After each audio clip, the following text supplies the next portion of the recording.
le rapport du GIEC, il arrive sans émotion, sans discours inspirant. C'est un PDF envoyé par mail. Comment vous voulez mettre à l'agenda avec un PDF? C'est pas possible.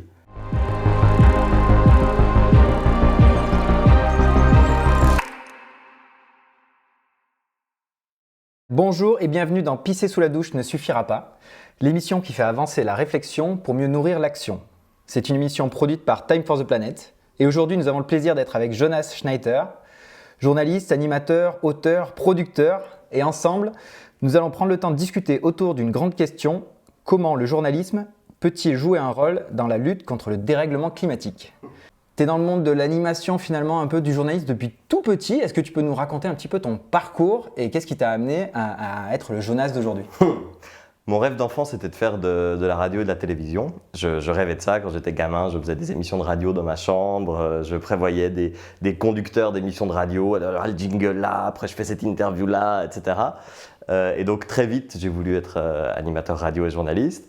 C'est quoi qui te plaisait dans ce côté animation du coup? J'ai de la peine à le dire, mais je crois que j'ai beaucoup écouté la radio dans ma chambre et que j'ai appris plein de choses à la radio, peut-être même beaucoup plus de choses à la radio qu'à l'école. Et du coup, je me suis dit, ah oui, c'est ça qui est vraiment important dans la vie, c'est la radio. En tout cas, enfant, c'est comme ça que je le voyais. Okay. Et je le pense toujours d'ailleurs. Je ne pense pas que la radio, c'est le seul truc important dans la vie, mais je pense que le contenu, qu'il soit diffusé à la radio, sur le web ou à la TV, est essentiel. Et ça amène au Jonas que je suis aujourd'hui. J'ai fait 2-3 bonnes rencontres intéressantes, notamment Marc Muller, que j'ai rencontré en 2017, qui est ingénieur écolo, et qui en 2017 m'a dit, écoute Jonas, l'écologie c'est encore vu comme une contrainte, moi j'aimerais montrer que l'écologie c'est un truc positif.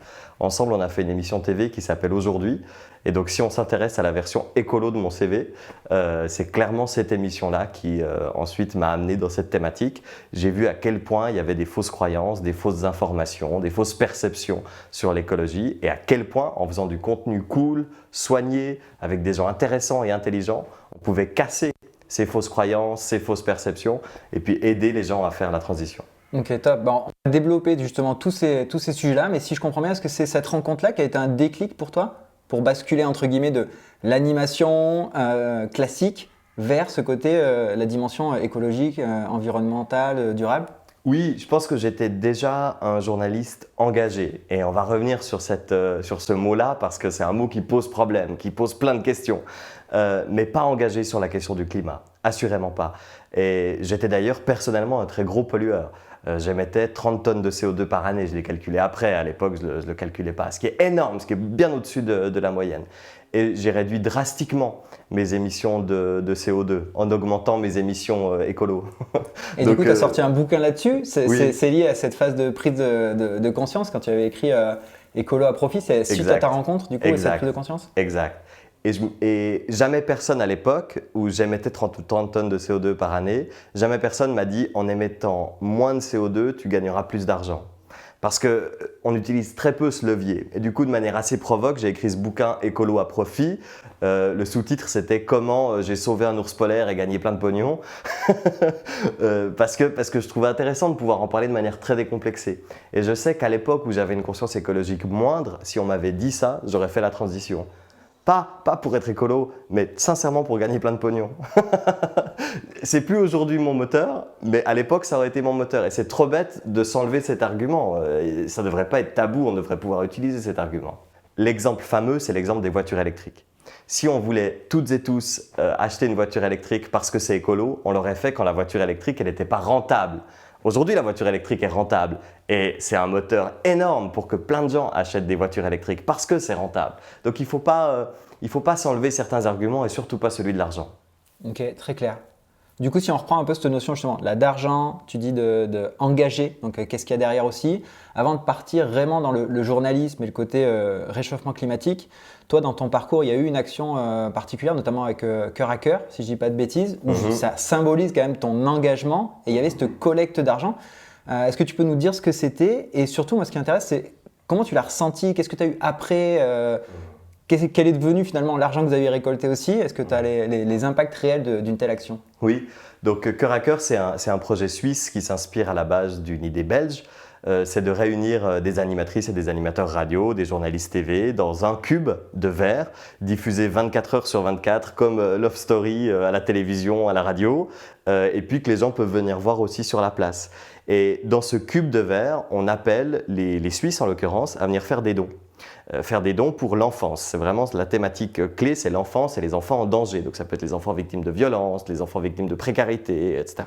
Et donc on parle de cette thématique, on en parle de manière non culpabilisante, donc on entend des témoignages, mais parfois on a aussi des moments rigolos, parfois on a des célébrités qui viennent jouer de la musique, enfin tout est possible durant ces 24 heures, et ça permet de récolter des fonds, beaucoup de fonds, en très peu de temps.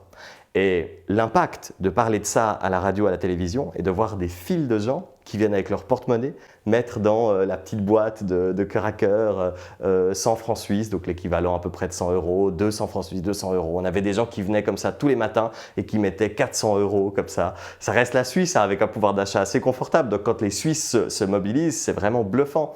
Les enfants qui venaient avec leur pièce de 5 francs, l'équivalent de 5 euros, et puis qui venaient donner « Ah, c'est l'argent de poche de ma semaine, je vais donner l'argent de poche de ma semaine ». Ce qui est intéressant là, c'est l'idée de pouvoir mettre à l'agenda pour mobiliser la population suisse. Donc en une semaine, cœur à cœur, ça dure une semaine, on pose ce cube de verre. Une semaine avant, les Suisses ne sont pas intéressés, ne sont pas mobilisés sur la thématique de l'enfance en détresse. Et en quelques jours, les Suisses viennent mettre beaucoup d'argent pour l'enfance en détresse. Et là, on voit le pouvoir des médias, le pouvoir du contenu, le pouvoir des émotions partagées, tout à coup, à l'agenda de la Suisse, le truc le plus important, le truc qui fait qu'on met plus d'argent, ça devient l'enfance en détresse. C'est super. Et ça peut être inspirant pour plein d'autres thématiques. Donc c'est ce côté un peu événementiel d'un sujet finalement qui rassemble. Alors du coup, comment tu peux le réutiliser et est-ce que le contre-coup de ça, c'est pas qu'une fois que c'est fini, tout le monde oublie et derrière, comment tu fais? Tu t'épuises à refaire des événements ou c'est quoi ta vision sur ça du coup? Je pense pas que tout le monde oublie. Je pense qu'on a toutes et tous été marqués par cette opération en Suisse. Si tu en parles dans la partie francophone de la Suisse, en tout cas de cœur à cœur, les gens n'ont pas oublié. Par contre, c'est vrai que c'est plus au cœur de leurs préoccupations une semaine après, parce qu'il y a autre chose qui a pris la place. On l'a vécu avec le Covid, on a toutes et tous vu la force de ça. Un jour, les médias ne parlent plus que du Covid. Dans la tête des gens, il n'y a plus que la question du Covid. Tout est réfléchi. Les lois en fonction du Covid, l'économie fonctionne au pouls du Covid, nos vies quotidiennes fonctionnent au pouls du Covid. Et ça, c'est la force de mettre à l'agenda. Est-ce que c'est justifié ou pas? C'est pas la question. Les médias ont le pouvoir de mettre à l'agenda une thématique. Et ça, c'est le cas avec le Covid, c'est le cas dans le cas de cœur à cœur, et ça peut aussi être le cas sur la crise climatique. Donc il arrive, lors d'un épisode de sécheresse par exemple, que tout à coup la crise climatique soit à l'agenda médiatique. Et tout à coup, les gouvernements, les citoyennes, les citoyens, les journalistes ne vivent plus qu'à l'heure de la crise climatique. Ça arrive aussi. Mais est-ce que justement là-dessus, ça arrive vraiment, tu trouves, ou assez? Parce que quand on réfléchit à l'ampleur du sujet climatique, on a vu cet été un nouveau rapport, le dernier rapport du GIEC qui sort. Certes, ça a fait quelques médias, mais de manière très marginale quand on regarde finalement l'ensemble des sujets, surtout qu'il y a eu une actualité foot qui a balayé tout ça cet été. Concrètement, quel est toi ton regard sur le média? Est-ce que tu trouves que la place justement de l'enjeu climatique est à la hauteur finalement du sujet? Non, la place de l'enjeu climatique n'est pas à la hauteur du sujet. Ce n'est pas de la faute des médias. Il ne faut pas ici culpabiliser les médias. Je peux vous dire, faire une émission sur l'écologie, la diffuser en prime time, c'est pas du tout faire de l'audience. Et quand vous êtes un média, même un média public, qui a pour but de contribuer à la société, même quand vous êtes un média public, vous devez faire de l'audience. Parce que le public suisse, en l'occurrence, paye pour que vous fassiez du contenu. Donc vous devez faire du contenu qui intéresse le public suisse. Si à force de faire du contenu, vous n'intéressez pas le public suisse, pourquoi le public suisse vous paye? Donc ce n'est pas uniquement de la faute des médias. Qu'est-ce qui fait de l'audience? Qu'est-ce qui permet de mettre à l'agenda? Qu'est-ce qui fait le succès de cœur à cœur? Qu'est-ce qui fait que le Covid, tout à coup, tout le monde en parlait? C'est les émotions.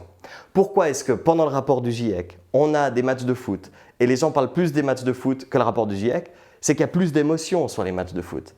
Et donc, ce qui est bien l'agenda, c'est les matchs de foot, ce n'est pas le rapport du GIEC. Le jour où on arrivera à transmettre avec le rapport du GIEC de l'émotion, ça peut être de la peur, ça peut être de l'espoir, ça peut être de l'euphorie, ça peut être de la panique, bref, de l'émotion, là on arrivera à mettre à l'agenda. D'ailleurs, quand il y a d'énormes feux de forêt, là il y a de l'émotion.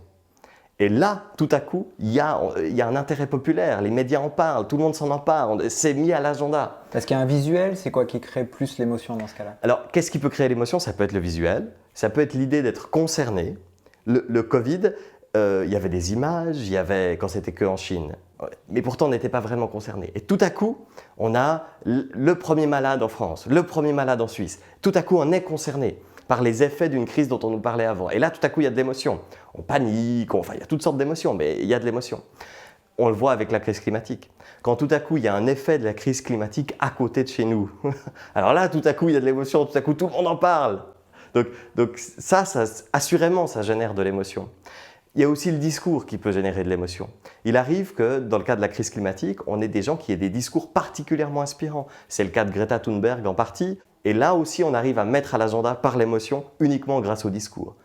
S'il faut faire un peu de critique du GIEC, le rapport du GIEC, il arrive sans émotion, sans discours inspirant. C'est un PDF envoyé par mail. Comment vous voulez mettre à l'agenda avec un PDF? C'est pas possible. C'est pas possible. Donc on ne peut pas juste dire aux médias vous êtes coupable de ça. On ne peut pas juste dire aux citoyennes et aux citoyens vous êtes coupable de ne pas vous intéresser à ce PDF. Il faut aussi remettre en question le GIEC. Et encore une fois, on ne peut pas juste dire le GIEC fait mal les choses. C'est le pouvoir qu'on a donné au GIEC. Le GIEC n'est pas là pour faire de la communication auprès du grand public. Le GIEC est là pour faire de la communication auprès des États. Le GIEC n'est pas là pour forcer les États à faire ceci ou faire cela. Le GIEC est juste là pour envoyer des PDF. Donc il ne faut pas attendre autre chose. Mais il ne faut pas aujourd'hui dire c'est fou, on ne parle pas assez de ce PDF du GIEC. Ce n'est pas possible. Le système est fait de telle sorte qu'on ne parle pas des rapports du GIEC. Et justement, c'est là où on revient sur notre question centrale, c'est comment les médias qui sont capables de mobiliser, sont capables justement peut-être de rajouter un peu cette couche, ou connaissent en tout cas ce qu'il faut rajouter pour avoir cette émotion-là, peuvent aider pour cette prise de conscience générale. Et comment toi d'ailleurs, avec ta boîte de prod, vous réfléchissez, et même de manière scientifique, on en a parlé avant, sur comment on génère ces émotions-là. Donc, comment tu penses que le média de demain doit évoluer finalement pour pouvoir jouer ce rôle-là? Ce qui permet de faire un contenu qui génère des émotions, c'est souvent la narration.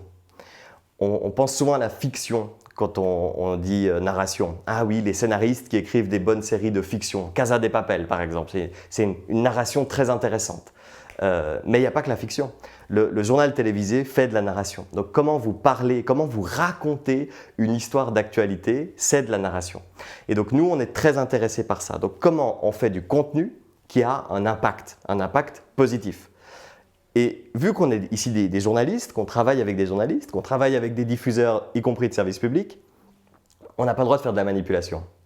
On ne cherche pas à prendre qu'une partie de l'histoire, qu'une partie de la vérité, à raconter l'histoire de manière manipulatrice. Non, on cherche comment exposer la simple vérité de manière à ce qu'elle soit suffisamment attrayante pour intéresser le grand public. Et ça passe par la narration, mais pas de la narration de communicants, pas de la narration de propagande, même pas de la narration de sensibilisation, mais de la narration journalistique. Et c'est le travail qu'on fait, en créant des émissions TV, en créant des émissions radio, des podcasts, des web-séries, peu importe le média final, c'est créer du contenu qui est vrai, qui est authentique, qui est transparent si possible, mais qui a une narration forte, qui génère des émotions, qui met à l'agenda des thématiques importantes. Ok. Il y a un exemple fort dans ton parcours. Il y a un documentaire qui d'ailleurs est encore d'actualité. C'est À contresens sur le véhicule électrique, parce que c'est très controversé. En tout cas, on entend tout et son contraire. Même le consommateur qui a envie de s'y intéresser ne sait pas finalement si c'est bien, pas bien, si ça dépend de est-ce que l'électricité est carbonée, pas carbonée, décarbonée. Bref, comment sur cet exemple-là du documentaire, vous avez mis en place un peu cette narration? Comment ça s'est fait la construction de ce documentaire? La thématique de la voiture électrique, elle est symptomatique de ce qu'on disait avant. C'est-à-dire que les détracteurs de la voiture électrique utilisent des arguments émotionnels. Et les arguments émotionnels sont particulièrement bien rentrés dans la tête des consommatrices et des consommateurs, encore plus en France qu'ailleurs dans le monde. Parce qu'ils ont été encore plus répétés par l'industrie française qu'ailleurs dans le monde. Tu penses à quoi? À l'exploitation d'enfants pour les terres rares, Par exemple, ce genre d'exemple? Vous vous rendez compte, il y a plein d'enfants dans les mines, les conductrices et conducteurs de voitures électriques exploitent des enfants dans les mines. Voilà un argument émotionnel, difficile. Il y en a plein d'autres. Ah, une voiture électrique est une voiture nucléaire, forcément. Si vous roulez à l'électrique, vous roulez forcément au nucléaire. Tiens, voilà encore un argument émotionnel, etc. Il y a d'ailleurs une règle qui s'appelle la loi de Brandolini, qui qualifie ce genre d'information. Il suffit de 10 secondes pour convaincre quelqu'un avec cette information, mais il vous faudra des heures et des heures pour démonter cette information. Voilà. Parce que d'un côté, il y a l'émotion, de l'autre côté, il y a des PDF scientifiques, de recherche, chiants. Voilà. Et donc nous, on était face à ce problème parce qu'on voulait faire un documentaire qui démontait toutes ces fausses informations sur la voiture électrique. Mais on aurait pu faire en fait une espèce de PowerPoint où on faisait défiler des PDF, ce qui n'est pas possible. Donc on s'est dit, ok, comment est-ce qu'on va faire ?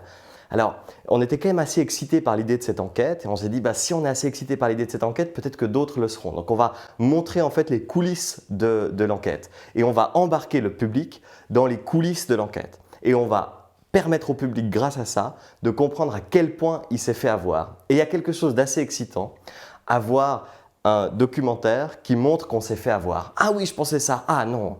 Ah oui, ah non. Et puis ce cumul de choses, tout à coup, crée une émotion assez forte, voire même une révolte chez la spectatrice ou le spectateur. Et c'est ce qu'on a voulu créer dans le documentaire.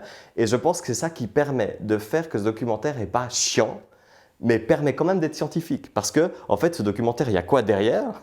Il y a un alignement d'études scientifiques, un alignement de PDF qui nous a permis de faire ce documentaire.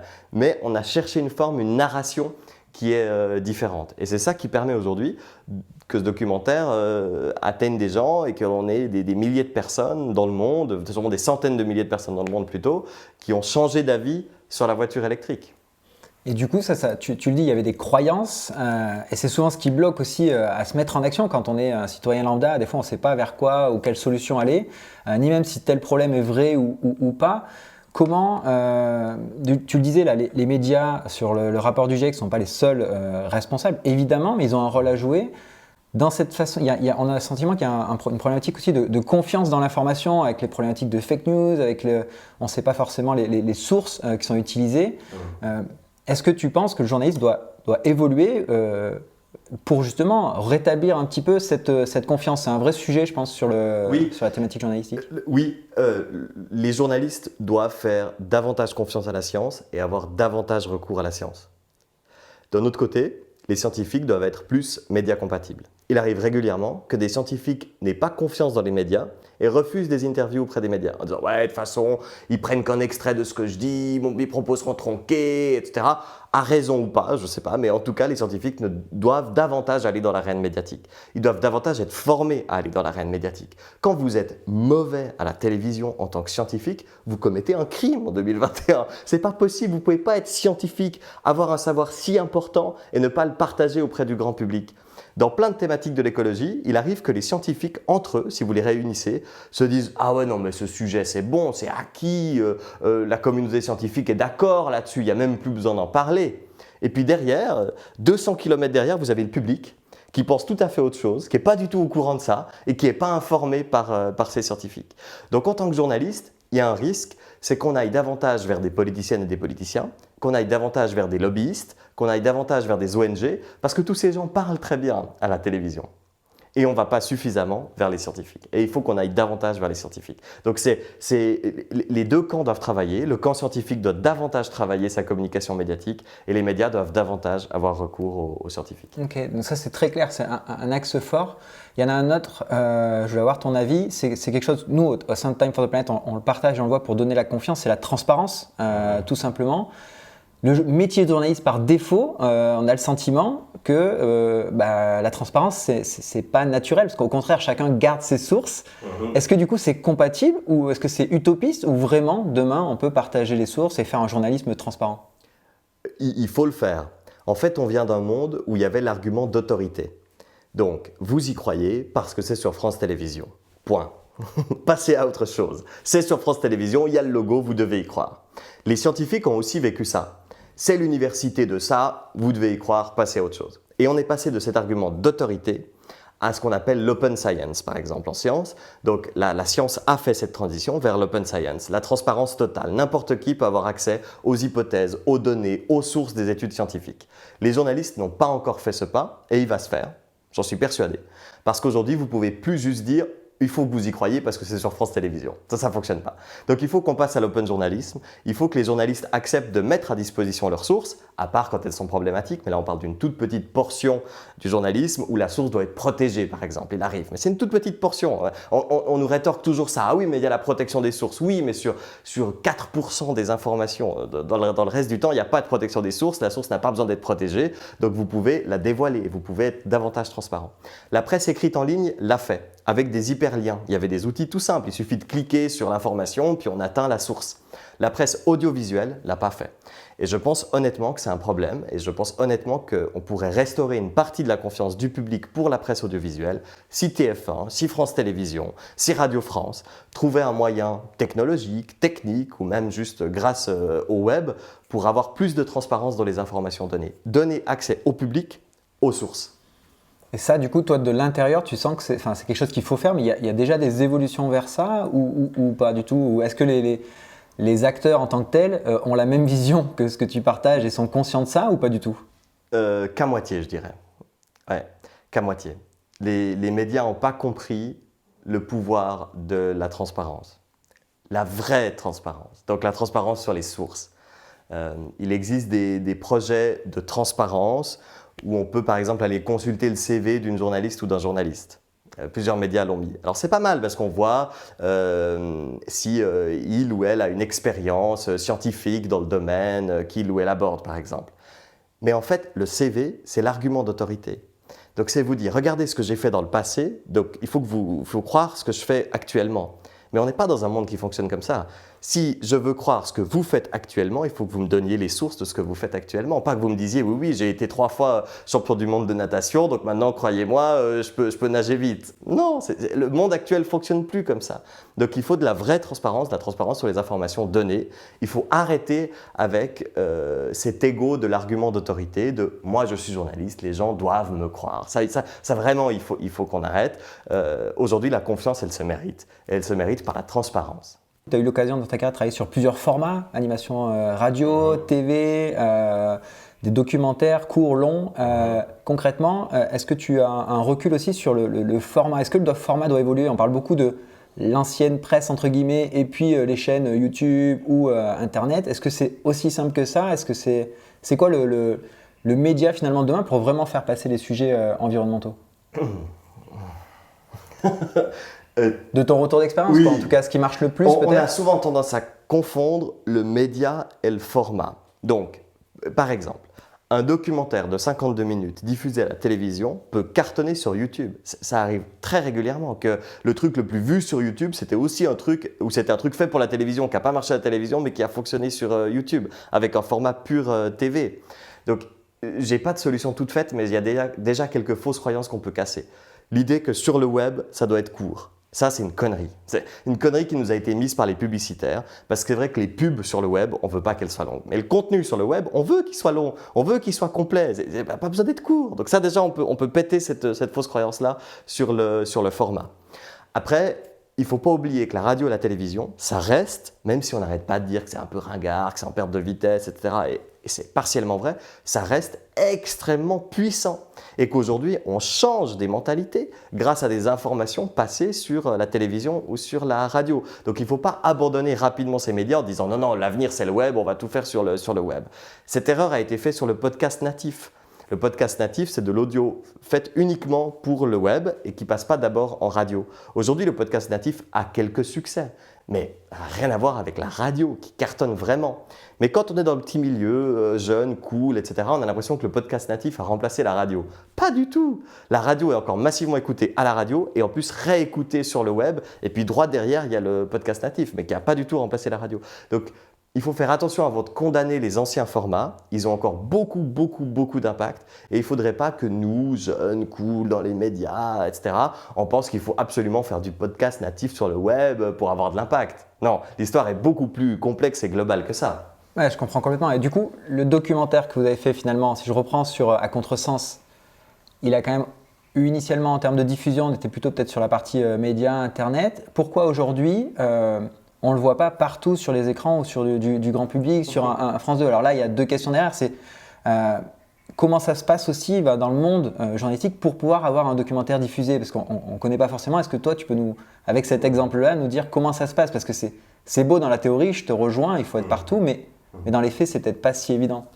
Oui, vu de l'extérieur, si un documentaire est bon, il est diffusé à la télé. Voilà. Ça, c'est vu de l'extérieur. Dans les faits, c'est un peu plus complexe que ça. Alors, par exemple, notre documentaire, il a été diffusé à la télé. Dans plein de pays, la RTBF, par exemple, l'a acheté, ils l'ont diffusé en prime time, c'est super. Radio-Canada vient de confirmer qu'ils l'achetaient, ils vont le diffuser cet automne. Donc, je pense que quand cette interview est diffusée, il sera diffusé en prime time sur Radio-Canada. Tout ça, c'est des super nouvelles. En Suisse, il a été diffusé sur une très grosse plateforme de VOD. Il y a eu des dizaines de milliers d'achats parce que c'est de la VOD où tu pouvais acheter. Donc, ça, c'est très bien, etc.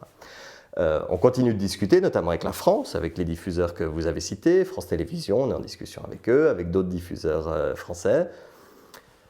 Qu'est-ce qu'il y a dans la balance? Il y a le budget, ce que je peux acheter, j'ai déjà beaucoup acheté cette année, etc.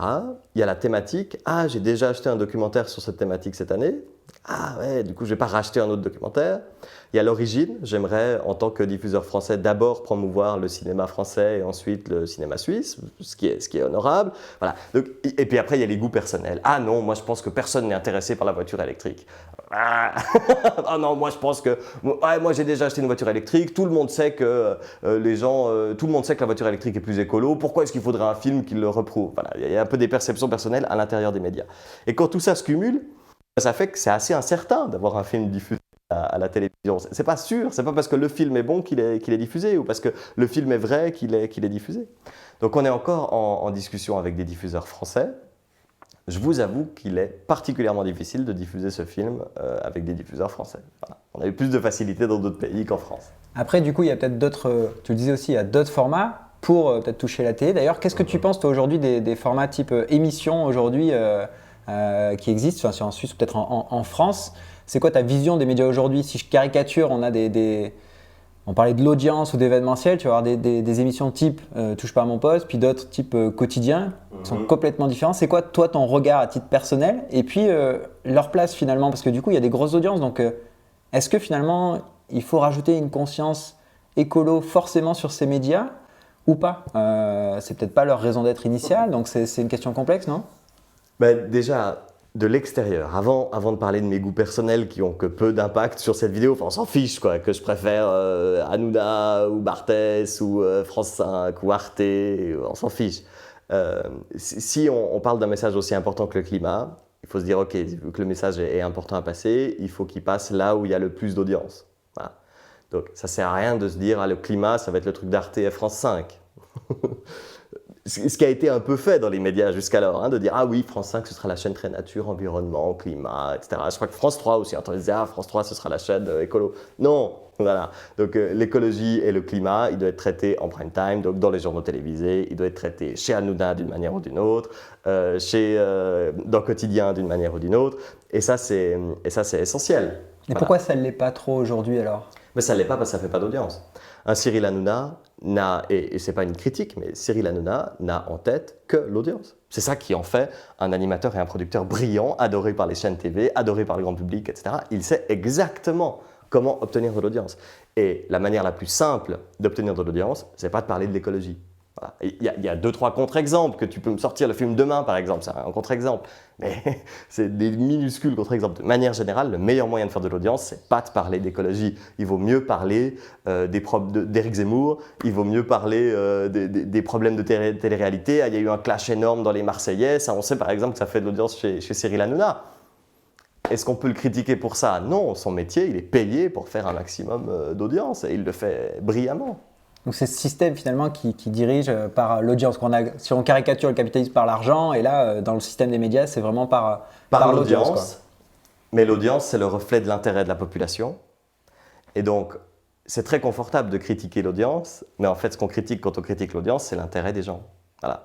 Et on sait, parce qu'on l'a dit au début de cette interview, que l'intérêt des gens, on arrivait à le modifier avec les thématiques mises à l'agenda, donc avec les émotions. Donc on sait qu'il est possible que les gens s'intéressent pendant quelque temps uniquement au climat, ou en tout cas de manière prioritaire au climat. Et donc c'est ce qu'il faut qu'on fasse. Notre arme, ça va être ça. Si on veut passer des informations véridiques auprès du grand public, il faut d'abord développer l'appétit, l'appétence du public pour ces informations. Ça rejoint un peu ce qu'on disait en préambule, et même avant cette interview-là, on en discutait tous les deux sur une analyse ou un projet scientifique un petit peu pour dire quelles sont les émotions, pour faire passer quel message. Est-ce que tu peux nous décrire un petit peu finalement la vision un peu scientifique que tu as du métier ou quel média sera le meilleur ou quel message en tout cas? Et c'est en partie la responsabilité des médias. Donc moi, j'entends souvent mes collègues journalistes dire « Ah oui, mais cette information, elle fait peur. C'est bien parce qu'elle fait peur. Donc les gens, ils vont prendre conscience de la problématique climatique si je donne cette information qui fait peur. » J'entends d'autres gens qui disent « Non, non, avec la peur, tu vas effrayer. Quand on est effrayé, on est paralysé. Donc ils ne vont pas passer à l'action. C'est les gens ont trop peur. » Voilà. Mais tout ça, c'est des intuitions. Les intuitions personnelles ont finalement assez peu de valeur. Nous, ce qu'on aimerait savoir, c'est comment réagissent réellement les gens quand on leur fait peur, par exemple, sur le climat. Comment réagissent réellement les gens quand on les fait rire sur le climat. Comment réagissent les gens quand on les amuse, quand on leur donne envie, quand on les inspire sur le climat. Et ça, ce sera davantage intéressant. Et ça ne va pas nous pousser à modifier des informations. Mais comment est-ce qu'on raconte les informations? On retombe sur la narration que tu évoquais tout à l'heure. Exactement. Comment est-ce qu'on produit le contenu diffusé à la télévision, à la radio, sur le web, etc. Est-ce que ça vaut la peine de faire un truc drôle sur le climat ou est-ce que ça ne vaut pas la peine? Et là, on en revient aussi à ta question sur Cyril Hanouna. Est-ce que du coup, ça vaut la peine que Cyril Hanouna parle de climat en se marrant avec des gens autour de la table ou pas? Ce qui va intéresser Cyril Hanouna, c'est quand il va voir qu'il y a des émissions sur le climat qui font des audiences très bonnes. Et du coup, lui, il va parler du climat par opportunisme, par calcul, et il a raison de le faire. Et donc, c'est ça qu'il faut qu'on fasse. C'est qu'il faut qu'on fasse d'autres succès comme le film Demain, des succès sur le web, des succès à la radio, etc., qui vont inspirer les gens qui cherchent l'audience par métier à parler du climat. On a quelques clés pour mieux utiliser le média. Tu parles d'études scientifiques que tu vas faire là, sur les émotions, la narration. Il y a un autre élément derrière, une question, c'est concrètement, une fois qu'on en a parlé, c'est bien, mais est-ce que derrière, il y a une mise en action des personnes? Et là-dessus, pareil, de manière scientifique, quand la première fois qu'on a échangé d'ailleurs, tu m'as dit, il y a une notion, une étude qui montre qu'il faut enclencher avec un petit pas les gens pour après qu'ils puissent se mettre en action. Est-ce que tu peux nous décrire un petit peu plus cette étude-là ou ce qu'il y a derrière? Bon, déjà, le rôle du journaliste, c'est d'abord de passer des infos et pas de susciter des actions. Et on sait que quand une population est informée, elle fait les bons choix. Les bons choix politiques, les bons choix de consommatrices, consommateurs, etc. Donc il faut informer les gens et ils feront les bons choix. Ensuite, la mise en action. Souvent, on a envie de dire aux gens, alors, ce qu'il faut que tu fasses, c'est que tu rénoves ton habitation, que tu poses des panneaux solaires, que tu changes de voiture, que tu arrêtes de prendre l'avion, que tu places ton argent différemment, que tu... Ah, et évidemment qu'on ne va pas le faire. Alors que si tu dis aux gens, je sais que cette émission s'appelle « Pisser sous la douche ne résoudra rien », mais si tu dis aux gens, écoute, il faudrait commencer par un petit geste. Pourquoi pas pisser sous la douche ou couper l'eau quand on se brosse les dents, voilà. En fait, on met quand même les gens en action. Mais qu'est-ce qu'il faut que ce petit geste ait pour qu'ils mettent en action? Il faut qu'il suscite une récompense. Donc, pisser sous la douche, le problème de pisser sous la douche, c'est que ça suscite assez peu de récompense. Vous n'allez pas gagner de l'argent parce que vous pissez sous la douche. Couper l'eau quand vous brossez les dents, non plus. Donc, faisons attention à ces petits gestes qui suscitent des contraintes et qui n'apportent pas de récompense. Parce que qu'est-ce qu'on met dans la tête des gens quand on fait un petit geste et qu'il n'y a que des contraintes? C'est « Ah oui, le chemin vers l'écologie est pavé de contraintes et à chaque fois que je vais faire un pas, ma vie sera plus difficile. » Et c'est exactement le contraire, la vérité. Donc, il faut que le petit geste, le premier petit geste, il apporte une récompense. Et là, on apporte le bon message, c'est-à-dire plus on va aller vers un chemin écolo, plus on va gagner d'argent, plus on aura une vie confortable, plus... C'est ce qu'est la vérité. Voilà. Donc, attention à ce petit geste de contrainte. En plus, le petit geste de contrainte, il apporte un truc que les psychologues ont appelé la licence morale. Vous faites un petit geste, il vous a coûté cher, ce petit geste, en contrainte, en confort ou même en argent. Et du coup, vous vous dites « Ouais, bon, c'est bon, j'ai fait ma part, j'ai la licence morale. Maintenant, je pisse sous la douche, ça pue, il y a des marques jaunes sur ma douche, c'est bon, quoi, je peux prendre l'avion. J'ai fait ma part. » Je le caricature, mais des fois, c'est pas très loin de ça. Hein. J'ai placé des panneaux solaires sur ma maison, ça m'a rapporté de l'argent. Ah bah avec ça, je peux bien aller à Barcelone avec EasyJet parce que j'ai fait ma part. Et en fait, évidemment, si vous calculez le vol EasyJet versus, plusieurs fois par année versus les panneaux solaires, vous avez émis plus de CO2 qu'avant. Donc attention à cette licence morale, attention aux petits gestes qui apportent plus de contraintes que de récompenses, visons les petits gestes qui apportent de la récompense. Et le choix de la mobilité, c'est un petit geste qui apporte de la récompense. Passer à la mobilité électrique, c'est un petit geste qui apporte de la récompense. Et vous commencez à vous dire, ah oui c'est vrai, avec ma voiture électrique, je paye moins, j'ai gagné en pouvoir d'achat, je suis plus écolo, et puis on entre dans un cercle vertueux. Ah bah alors je vais poser des panneaux solaires, comme ça avec ma voiture électrique je vais pouvoir charger au solaire, donc je vais encore moins avoir de coûts liés à ma mobilité, et voilà. Et on fait la transition de manière joyeuse, heureuse, et avec des récompenses. Et est-ce que tu sens une évolution, toi, depuis que tu as sorti ton bouquin à l'époque, justement, pour mettre un peu le pavé dans la mare sur ce sujet-là?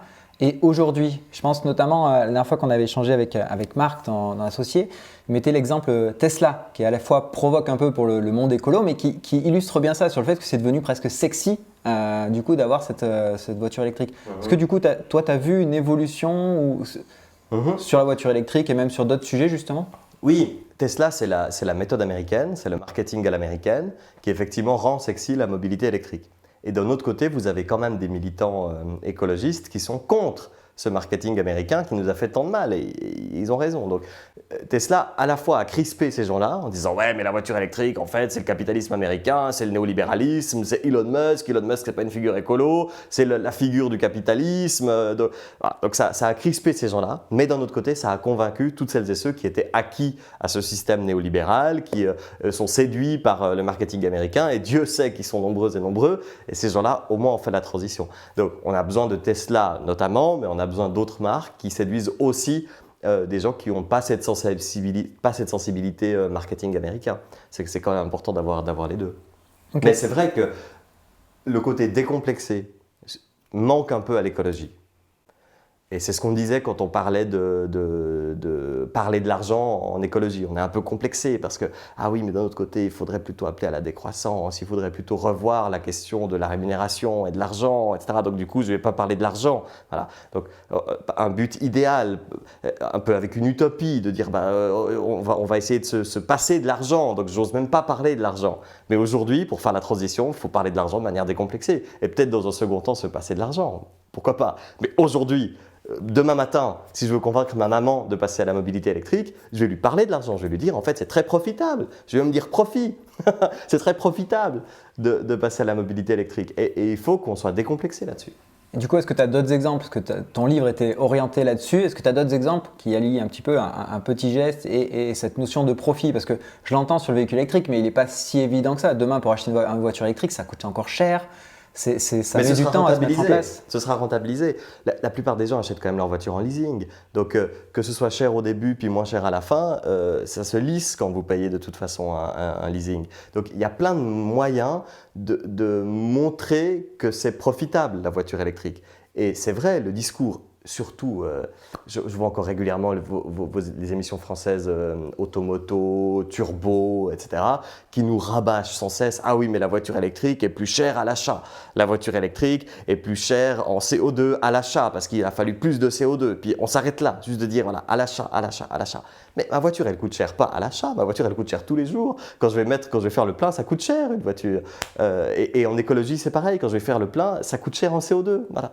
Et donc la vérité, c'est que effectivement, la voiture électrique coûte cher à l'achat, en CO2 et en argent, mais très rapidement, elle se rentabilise en CO2 et en argent. Et ça, c'est quand même important de le dire. La voiture électrique est rentable.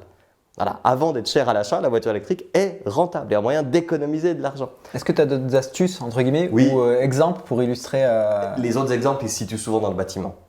Donc, si on est propriétaire, vous êtes plus propriétaire en France qu'en Suisse. En Suisse, on est encore vachement un pays de locataires. Vous êtes un pays davantage de propriétaires. Quand on a un petit pavillon mal isolé, le fait de l'isoler, par exemple, c'est un petit geste qui rapporte de l'argent. Le fait de mettre des panneaux solaires, c'est un petit geste qui rapporte de l'argent. Ça arrive aussi dans la finance durable aujourd'hui. Le fait de placer dans des fonds de finance durable apporte davantage de stabilité et de rentabilité que de placer dans d'autres fonds. Donc ça aussi, c'est quelque chose d'intéressant et qui rapporte de la récompense. Donc voilà des petits exemples. Je ne suis pas un vendeur de panneaux solaires, je ne suis pas un vendeur d'isolation, je n'ai pas des participations sur des fonds d'investissement, etc. Donc je ne veux pas donner des détails très, très concrets. Mais si on doit encourager les gens à faire des choses, c'est plutôt ça, plutôt que couper l'eau, éteindre une lumière le soir, tous ces trucs qui apportent beaucoup de contraintes et qui ont un impact CO2 tellement moindre. Très clair. Est-ce que du coup, tu peux nous parler de futurs projets ou projets que tu aimerais bien lancer peut-être justement pour, dans ton parcours, on l'a vu, hein, progressivement, tu vas de plus en plus vers les sujets environnementaux. Tu as 10 000 sujets, là, quand on est arrivé là, dans tes locaux, on a vu qu'il y a plein de sujets en cours. Est-ce qu'il y a un sujet, toi, qui te motiverait particulièrement ou, Bah oui, du coup, je parle d'un projet qu'on ne fait pas parce que, effectivement, il y a une dizaine de projets sur toutes sortes de médias, etc. Mais un projet que j'ai en tête et à mon avis, on va développer ces prochains temps, c'est la question de la production d'énergie et des sources d'énergie. Donc, on entend plein de choses sur le nucléaire, sur le solaire, sur l'éolien, sur la géothermie, sur le charbon, sur le gaz, sur le biogaz, sur les biocarburants, sur les carburants synthétiques. Et il y en a d'autres. On entend plein de choses fausses. Fausses! Sur tous ces thèmes. Et c'est important qu'on ait les bonnes informations. Parce que c'est tellement essentiel, c'est tellement au cœur de la transition énergétique. Quelle source d'énergie on choisit? Le charbon, le nucléaire, ou le biogaz, ou l'éolien, ou la géothermie. Enfin, on a tellement de choix à faire comme citoyens, comme consommateurs. Mais en plus, on est toutes et tous maintenant productrices et producteurs d'énergie. On peut installer des panneaux solaires, on peut installer une pompe à chaleur. Enfin, voilà. Donc, il faut qu'on ait des informations fiables sur ces sujets. Il faut qu'on casse les fausses informations. Et pourquoi il y a des fausses informations? Déjà parce qu'il y a des sujets qui sont techniques, parce qu'il y a des scientifiques qui sortent pas suffisamment dans l'arène médiatique, parce qu'il y a des lobbies qui sont à l'action, parce qu'il y a des politiciennes et des politiciens qui ont des enjeux contraires, parce qu'il y a des citoyennes et des citoyens qui ont des enjeux contraires. Si vous avez une éolienne à côté de chez vous, je comprends que c'est une mauvaise nouvelle, mais ne propagez pas des fausses informations pour autant. Voilà. Donc, souvent on dit « Ah ouais, les grands lobbies, etc. » Il n'y a pas que les grands lobbies, il y a des toutes petites associations qui disent n'importe quoi. Donc, il faut maintenant qu'on fasse un travail global sur cette question qui est énorme. Je ne sais pas si on arrivera à résumer ça en un film, ça me semble insurmontable, mais il faut qu'on s'intéresse à ça avec les mêmes méthodes qu'à contresens. C'est le même genre de mécanisme et donc il faut qu'on les adresse au public avec le même genre de méthode. Tu disais là, entre guillemets, dans la fake news ou la désinformation, il peut y avoir aussi des petits acteurs qui ont un rôle et voire un rôle important. Je voulais revenir de la même manière un petit peu dans ton expérience que tu avais fait à Cœur à Cœur, là, que tu nous as décrit. Il me semble que vous aviez lancé des défis où justement chacun pouvait proposer ou faire quelque chose et alimenter l'histoire finalement. Donc il y avait une notion un peu communautaire qui se faisait assez naturellement et qui n'était pas forcément cadrée. C'est quelque chose qui est très important pour nous chez Time for the Planet parce qu'on fonctionne beaucoup comme ça avec la communauté qui s'empare du sujet et qui se développe. Oui. C'est quoi ton retour d'expérience sur ça? Parce que ça paraît peut-être beau sur les défis en termes d'annonces, mais dans les faits, est-ce que les gens se sont mobilisés? Est-ce que ça a fait une vraie plus-value sur le don? Est-ce que tu as retrouvé une énergie particulière? Est-ce que tu peux nous décrire de l'intérieur? Oui, les gens se sont mobilisés. Ça a fait une plus-value intéressante sur le don. Ce n'est pas la majorité, c'est pas, voilà. Mais c'est comme le petit geste. Il faut que ce soit récompensé. Donc si aujourd'hui on dit à ces gens-là qui ont pris 2 jours, qui étaient dans le froid, qui ont fait une action, récolté de l'argent vers un centre commercial ou que sais-je, il y a eu une action. Si on leur dit à ces gens-là, ah vous étiez une part infime du don, etc., on les récompense pas du tout. Et qu'est-ce qu'ils vont regarder? C'est, ah ouais, alors je me suis engagé une fois, j'ai donné de mon temps, etc., ils m'ont dit à peine merci, puis ça a servi à rien. Surtout pas, surtout pas. Et la même chose dans le climat. En fait, vous pouvez faire, c'est presque terrible ce que je vais dire, mais on pourrait faire aux gens n'importe quoi pour le climat, y compris un truc qui ne sert à rien. Mais si c'est récompensé, si c'est valorisé, ça leur permettra de s'engager dans la transition. Donc, vous dites à quelqu'un, ah oui, non, mais alors pour le climat, vraiment, il faudrait que tu puisses aller courir à poil dans la gare de ta ville pendant une demi-heure. Du coup, tout le monde va parler de ça, les médias vont en parler, etc. Fais-le.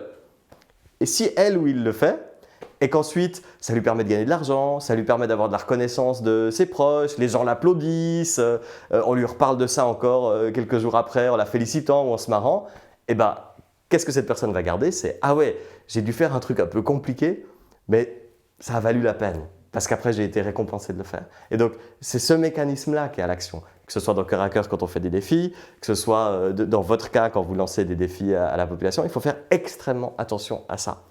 Dans une autre échelle, j'ai travaillé au tout début de ma carrière dans une ONG qui voulait promouvoir l'engagement des jeunes, que les jeunes s'engagent davantage. Et on s'était rendu compte que le premier engagement des jeunes bénévoles était souvent totalement ingrat. C'est un jeune, on ne va pas lui donner une tâche trop importante, puis comme il n'a pas fait une tâche trop importante, on ne va pas trop le remercier, et puis on ne va pas trop le payer, et puis, puis on ne va pas trop lui payer son repas non plus, puis son trajet, il peut le payer lui, etc. Et donc là, le jeune garde quoi? Ah bah ouais, s'engager, c'est ingrat, ça sert à rien, etc. Donc, il faut faire extrêmement attention à ça. Et toutes celles et ceux qui engagent des jeunes bénévoles pour la première fois ont cette responsabilité. Vous êtes en train de mettre dans la tête d'une jeune ou d'un jeune que le bénévolat, que l'engagement est soit très positif, soit très négatif. Vous avez cette responsabilité-là. Et souvent, les organisations n'en sont pas du tout conscientes. Pour elle ou pour lui, c'est juste un jeune, 2 heures, pas s'embêter, quoi. Et en fait, c'est beaucoup, beaucoup plus important que ça. C'est ultra intéressant. Et qu'est-ce qui t'a poussé, toi, à avoir ce recul? Parce que finalement, tu n'as pas cette organisation-là dans ton quotidien. Alors, qu'est-ce qui te fait que, pourquoi toi, tu te poses ce type de questions, où tu as été sensible à ça? Est-ce qu'il y a eu un vécu à l'inverse, peut-être? Non, mais je me pose ces questions-là parce que, comme journaliste, c'est horriblement frustrant de parler, bla bla bla bla, comme dirait Greta Thunberg, et de se rendre compte que c'est pas reçu comme on pensait que ce serait reçu. Et donc du coup, on se dit, mais pourquoi cette information, elle mobilise pas les gens? Pourquoi? Et donc c'est ce pourquoi. Et donc dans ce pourquoi, il y a notamment les raisons qu'on a expliquées là. Et voilà pourquoi ça m'intéresse particulièrement. Pourquoi il suffit pas juste de donner une information à quelqu'un pour que ça fonctionne.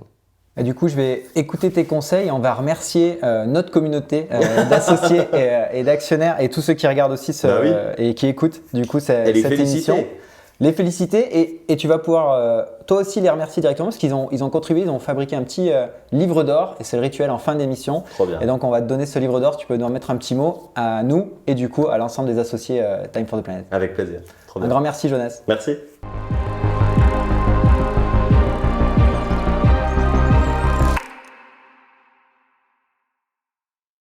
Bravo et merci, il était temps que des citoyennes et citoyens aient une possibilité si simple, si moderne et si efficace de se mobiliser.